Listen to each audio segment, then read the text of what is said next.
यामध्ये चोरी, जबरी चोरी, mobile snatching, chain snatching, motorcycle चोरी आणि फसवणूक, बतावणी किंवा बॅगमधून सोने चांदीचे दागिने चोरी करण्याचे गुन्हे दाखल होते.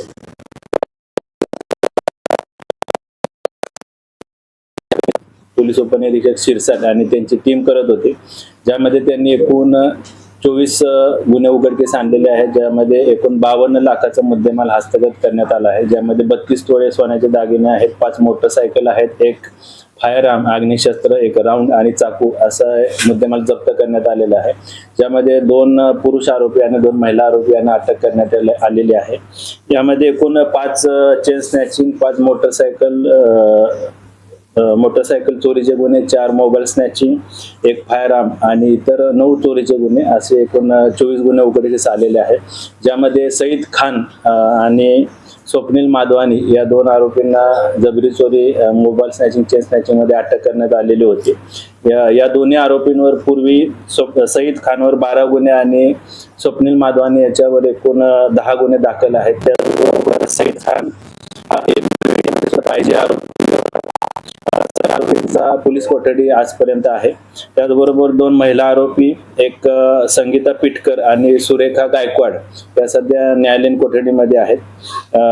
याबरोबर या आरोपींनी ठाणे आयुक्तालयाबरोबर नवी मुंबई आणि इतर ठिकाणी सुद्धा काही गुन्हे केल्याचे निष्पन्न झालेले आहे. त्या गुन्ह्याचा तपास गुन्हे शाखा घटक 1 ची टीम करत आहे. महिला 2 आरोपी आहेत. या बस स्टँड परिसर असेल किंवा इतर मार्केटच्या परिसरामध्ये बॅगमधील सोने चांदीचे दागिने असतील, मोबाईल असेल किंवा इतर मौल्यवान वस्तूंची चोरी करायची. तर कशा प्रकारे टार्गेट सेट करायचे आणि कशी म्हणजे टार्गेट असायचा आणि कशी मोडस होते?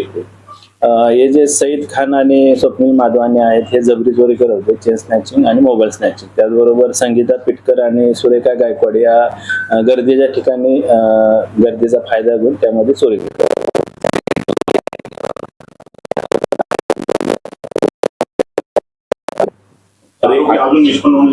अजून आरोपी निष्पन्न होण्याची शक्यता आहे. त्याचबरोबर अजून देखील काही गुन्हे उघडकीस येण्याची शक्यता आहे.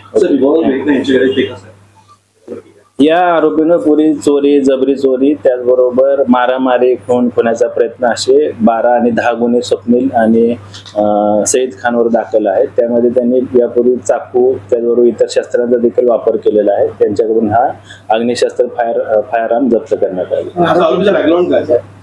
सईद खानवर एकूण 12 गुन्हे दाखल आहेत यापूर्वीचे, चोरी, जबरी चोरी, मारामारी, खुनाचा प्रयत्न आणि स्वप्नील माधवानीवर 10 अशाच प्रकारचे गुन्हे दाखल आहेत.